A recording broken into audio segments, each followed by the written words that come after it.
जी doctor सूरज मंडल, आप ये हमें समझाएं कि आपको लगता है कि जो अभी से और बार बार ये बात उठता है, पिछले चुनावों में भी ये बात बीजेपी की तरफ से उछाला गया था कि एक बार फिर से जंगल राज की तो वापसी नहीं हो जाएगी, भ्रष्टाचार के राज की वापसी तो नहीं हो जाएगी। इस बार भी यही बात, यही आरोप लग रहे हैं इस नई सरकार पर, क्या कहेंगे आप?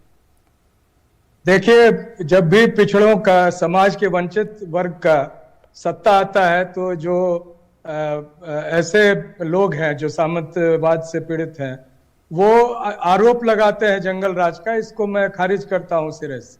दूसरी बात यह है कि इस बार नीतीश जी ने कोई पलटी नहीं मारी है जो आप कह रहे हैं। इस बार भारतीय जनता पार्टी जो खेल महाराष्ट्र में उन्होंने किया, जो मध्य प्रदेश में किया, वही जनता दल यूनाइटेड के साथ बिहार में इनका शुरू हो चुका था। और ये सब जानते हैं कि कितने पैसे ऑफर हो रहे थे। ऑडियो वायरल है, सभी लोग सुन रहे हैं, पूरा देश जान और समझ रहा है। और भ्रष्टाचार के वो पैसे हैं, कोई ऐसे तो ये तो हुआ कि आशंका थी, उस आशंका के बल पे इस तरह की बात कही जा रही है। अगर ऐसा है तो आपको पब्लिक डोमेन में या जेडीयू को भी ये पब्लिक डोमेन में रखना चाहिए ताकि जनता भी और मीडिया भी समझ सके। जेडीयू ने तो रखा है, इन बहुत से सारे चीजों को तो पब्लिक में ये बताया गया है कि किस तरह से कितने रुपए ऑफर हुए थे। एक तरफ 80 करोड़ रुपए में महाराष्ट्र के विधायक खरीदे गए थे, यहाँ ऑफर शुरू हुआ था। ये सब कयासबाजी है, ये तो सब कोई कयास नहीं है, ये सब जान रहे हैं सच्चाई। और ये मेरा सवाल ये था, एक अंग है भारतीय जनता पार्टी। मेरे सवाल का भी जवाब दे दीजिए डॉक्टर सूरज, आप ये जवाब दें। मेरा सवाल यह है कि जिस तरह से नीतीश जी के इतिहास की बात कही जा रही है, अभी आप बीजेपी के इतिहास की बात कर रहे हैं कि महाराष्ट्र में क्या हुआ, लेकिन आरजेडी का भी इतिहास है। आरजेडी के इतिहास में भ्रष्टाचार और जो है अपराध का उनका इतिहास है। इसके बारे में आप क्या कहेंगे?